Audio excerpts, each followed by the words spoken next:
This is a $30 watch I bought 5 years ago, and it's still one of my favorite budget finds. Bright lume, 50 meters water resistance, and a quirky day-day design you won't see anywhere else.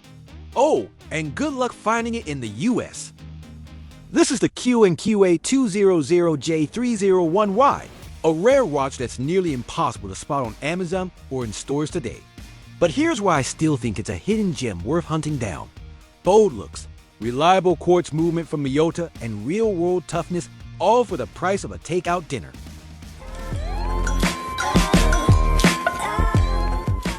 I picked this watch up about 5 years ago for roughly $30, and honestly, it's still one of my favorite budget finds. What sold me? First off, that quirky yet clever hammer day-date layout. It's a little different from the usual designs you see out there, and it gives the dial some personality without making it feel cluttered or overdone. Then there's the red accented second hand, a simple detail, but it really pops against the clean white dial, and that ridge crown that just feels oddly satisfying every time you adjust it. These are the kind of small touches you don't usually get at this price point. Now about the power source. This watch runs on an SR626SW battery, which has a lifespan of about 2 to 3 years. I've already changed the battery once since I bought it, swapped it out earlier this year, and it's running like new. And here's the kicker. This is a rare watch that's difficult to find nowadays. You're not likely to see it sold in the US, and good luck tracking it down on Amazon. It's got that if you know vibe, like stumbling across a hidden gem at a garage sale. Except this one actually works and doesn't smell like mothballs. Case size and dimensions. For anyone curious or lucky enough to snag this watch, let's break down the key specs and dimensions so you know exactly what you're working with. We're talking about a 42mm case diameter, which, yeah, is a bit on the larger side, especially on my 6.5-inch wrist. The lug-to-lug distance clocks in at around 50.8 millimeters, giving it some serious wrist presence without going full dinner plate. It's 10.6 millimeters thick, so it slides under a shirt cuff if you need it to look a little dressier. The lug width is 22 millimeters, which is perfect because it opens up a world of aftermarket straps and stainless steel bracelets, like this super affordable steel bracelet I swapped in. And in terms of weight, we're looking at around 50 to 65 grams with the original leather band, light enough to wear all day. Now, throw on an aftermarket steel bracelet like I did. And yeah, it beefs up a bit, but in a good way. It feels solid without turning into wrist gym equipment. Bottom line, for a watch that's roughly the cost of a fancy burger, these specs are seriously impressive.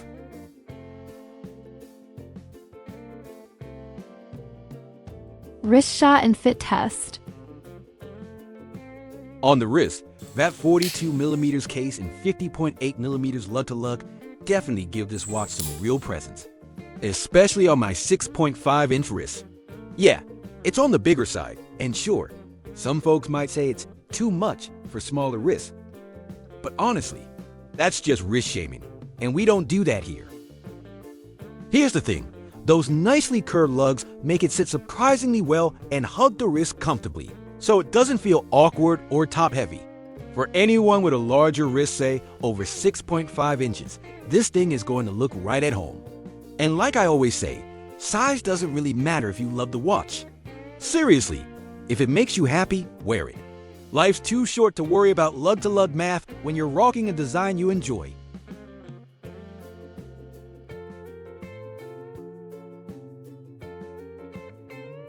Crystal bezel case back, and bracelet review.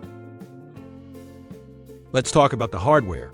First up, the mineral crystal. It's flat and simple, exactly what you'd expect at this price point. After 5 years, it's picked up a few light scratches. Nothing major, but they're there if you catch it in the right light. Honestly, it adds a bit of character and reminds me this watch has been through real-life use, not just desk diving.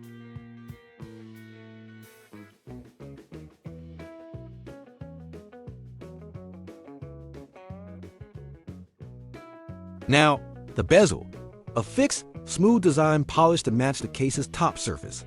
No markers, no frills, just clean simplicity that keeps the focus squarely on the dial. Like the crystal, the bezel's chrome-plated finish has developed some hairline scratches over the years, but nothing that ruins its shine. It still holds that slim, minimal profile that makes the dial feel even bigger than it is.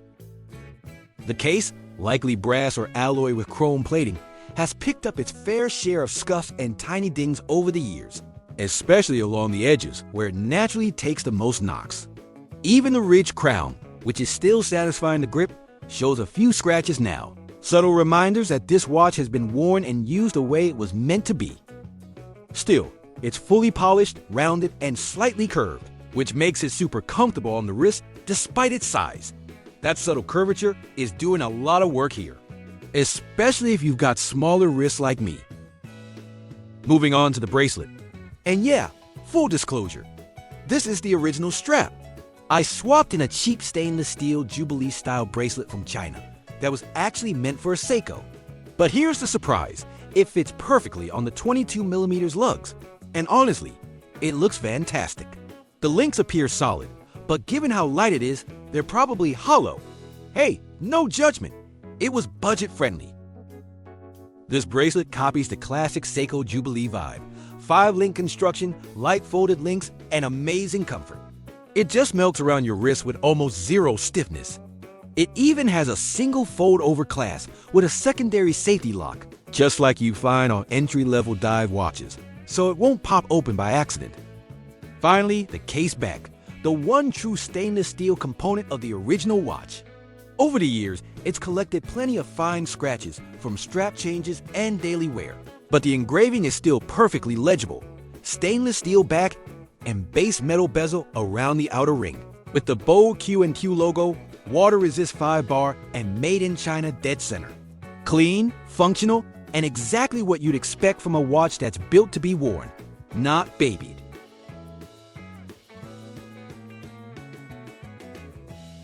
Dial check. All right, let's dive into the dial, because this is where the magic happens. First off, the background is a clean matte white dial with killer contrast, super easy to read, and it just pops in the right lighting. Now, look closer, and you'll see the net-like texture in the center of the dial. It's subtle, kind of a fine crosshatch pattern you only notice under certain angles or close inspection. And why does that matter? It adds depth and refinement, so it doesn't feel flat or cheap. It breaks up the blank space, making the watch look way more premium than its $30 price tag suggests. Plus, it reduces glare, so even under bright light, it stays super legible. Markers, slim, apply black baton indices with Lume in the middle, keep things sleek and understated. At 12 o'clock, there's an inverted triangle marker, a design cue you normally see in field or tool watches. It instantly helps you lock in orientation at a glance and injects just a touch of rugged, sporty DNA into what's otherwise a pretty dressy watch. The chapter ring? Clean and functional with a printed minute track running around the outer edge. The 60 is in red at the top, and the rest of the 5-minute increments 0, 5, 10, 15, up to 55 are in black. It's simple but precise, easy to read, no nonsense. Then we've got the hands, baton-style hour and minutes hands, paired with a slender seconds hand tipped with a red arrowhead. That red accent ties in perfectly with the 60 on the chapter ring and keeps things visually interesting. Positioned at 3 o'clock, it's a dual rectangular window, day on the left, date on the right, creating this unique hammer silhouette framed neatly by its border. It's different from the usual stacked day-date windows and honestly gives the dial extra personality without cluttering it. Branding is kept neat. The Q&Q logo quartz imprint sits right under the inverted triangle at 12. Water resist 5-bar is placed just above 6, and in tiny print at the very bottom, you'll spot the model number. Clean, balanced, and totally fuss-free. Key features. Bold 42mm case. This thing isn't shy. With a 50.8mm lug-to-lug, it's got real wrist presence. Perfect if you like your watches to actually look like watches and not coins strapped to your arm. Hammer-shaped day-date window. At 3 o'clock, You get this quirky side-by-side calendar display that looks like a little hammer. It's fun, different, and honestly gives the dial a ton of personality. Inverted triangle marker at 12. A subtle nod to tool watches. It makes orientation easy at a glance. Plus, it just looks cool. Textured white dial. Check out that net-like imprint in the center. It's subtle but adds depth and makes this budget watch look way fancier than it has any right to be. Red accents that pop. The red tip seconds hand. The bold red 60 on the chapter ring. And the red 5-bar water resistance marking all tie together perfectly, adding just the right amount of sporty flair to the otherwise clean white dial. 50 meters water resistance, fine for daily wear, hand washing, and accidental splashes. Just don't pretend it's a dive watch. It's not auditioning for Baywatch. 2 to 3 year battery life SR626SW, powered by a reliable Japanese quartz movement, likely a Miyota caliber 2105 by Citizen, and paired with surprisingly good lume. All the indices glow brightly, along with the hands, making it easy to read even in the dark. Affordable for what it delivers, quirky design, durability, and legit charm. This watch punches way above its weight class. Lume check. For a budget watch, the lume on this thing is shockingly good. All the hour markers light up, including that inverted triangle at 12 o'clock. The hour and minutes hands glow bright, and even the tiny arrowhead on the seconds hand gets in on the action. At this price point, that's downright remarkable. You don't expect this kind of lume performance on a $30 watch. It's like getting free guac at Chipotle. Total win.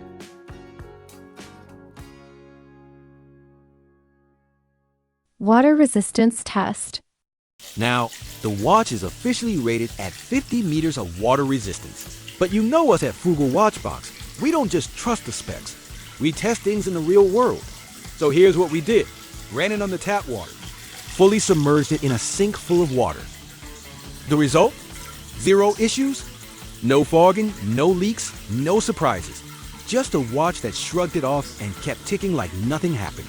For a $30 watch with this kind of durability, that's seriously impressive. It's not meant for scuba diving, but for daily life, washing your hands, rain, accidental splashes, it's absolutely rock solid.